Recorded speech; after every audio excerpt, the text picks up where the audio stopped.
solid ko pong viewers dyan, may unbox muli ako sa inyo. Isa pong brand ni Kibler. Ang model nito mga ka-sounds, MSR-15. At ang gagamitin ko namang amplifier, Kibler din mga ka-sounds.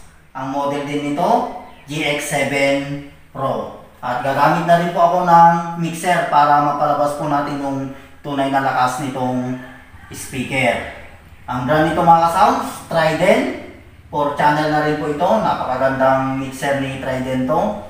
Pang heavy duty na rin siya mga ka-sounds.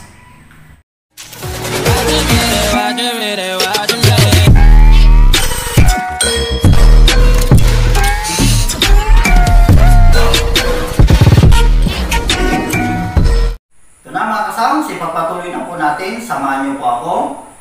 Ulitin ko po ang brand nito, Kibler. Ang model niya naman, MSR-15. 15 inches passive speaker system. Dito po tayo sa kanyang side. Two-way full range speaker na po siya. Ang max power niya, 800 watts. Sa isa lang po yan. Pag daw po yung binili nyo, times 2 po yan. Ang impedance niya, 8 ohms. Ang sensitivity niya, 98 dB. Ang frequency response niya naman, 45 Hz to 20 kHz.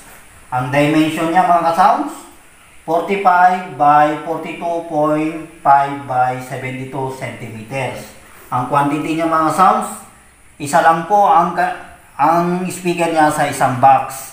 Pag bibili kayo nito mga sounds, pwede lang pong isa.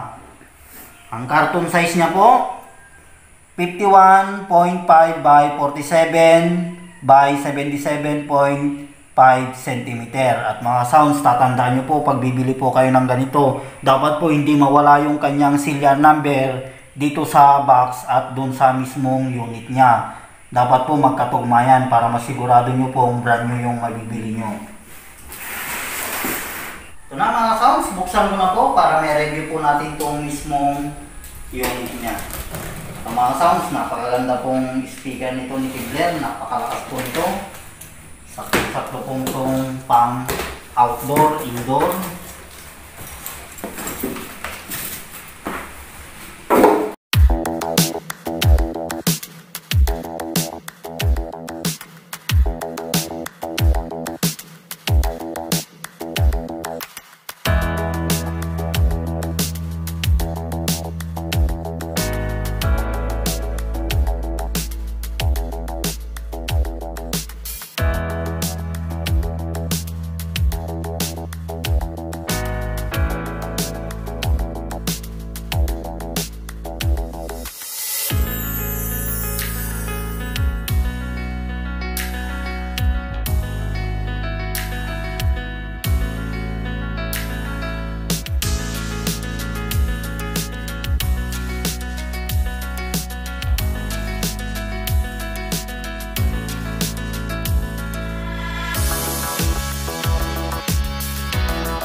Na mga sounds, nilabas ko na po para ma-review po natin itong Aquali speaker.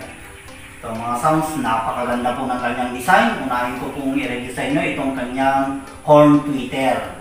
Kung mapansin nyo mga sounds, parang pares po sila ng Wave 15. At ito naman yung kanyang 15 inches woofer speaker.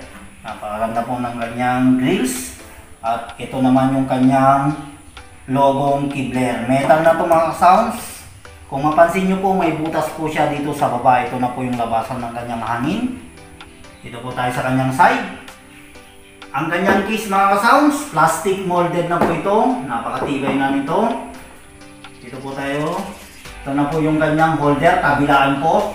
At meron din po dito sa kanyang taas. Pwede nyo po siyang hilahin. May gulong na rin siya mga sounds. I-double check lang natin mga sounds itong kanyang power watts. Kung tama ba yung nasa box kanina. O yan mga sounds, parehas na parehas po. Yung kanyang serial number. At ito rin po yung kanyang speak-on connection. May input at may output din siya. Tamang-tama to mga sounds pang outdoor speaker.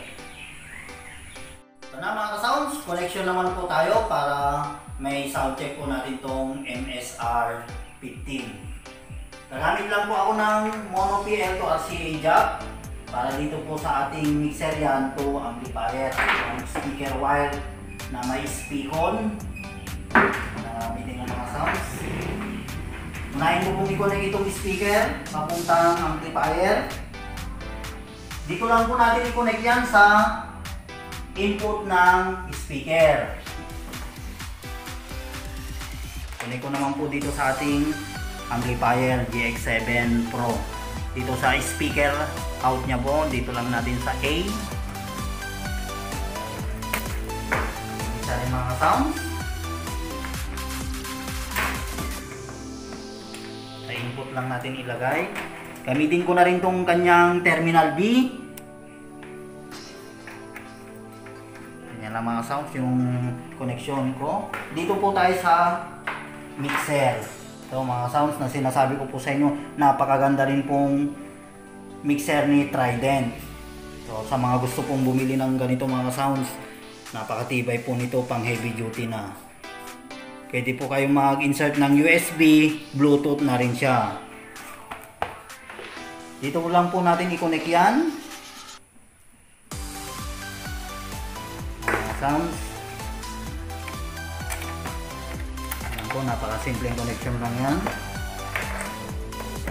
Connect ko na rin po dito sa ating amplifier sa A input nya. Pwede na po natin i-sound check yan mga sounds.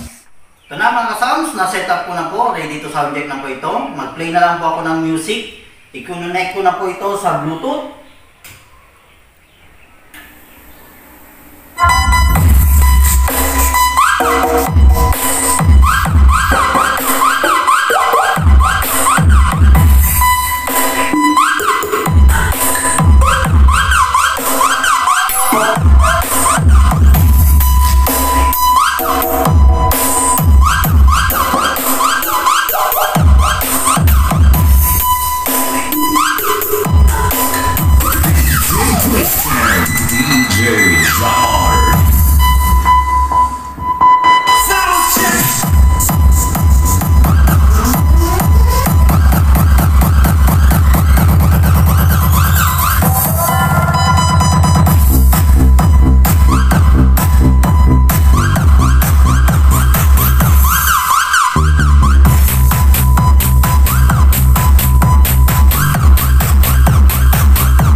Na subject na po natin. Maraming salamat din po sa panonood sa aking YouTube channel, sa mga solid ko pong viewers dyan, at sa mga bago ko pong viewers. Kung gusto nyo pong ma-update sa mga bago ko pang i-upload, huwag nyo kalimutang mag-like, subscribe, at i-click nyo na rin ang bell icons para ma-update kayo sa mga bago ko pang i-upload na video.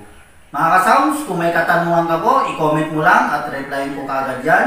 Hanggang dito na lang po ang aking video. kita muli tayo sa mga susunod ko pang video.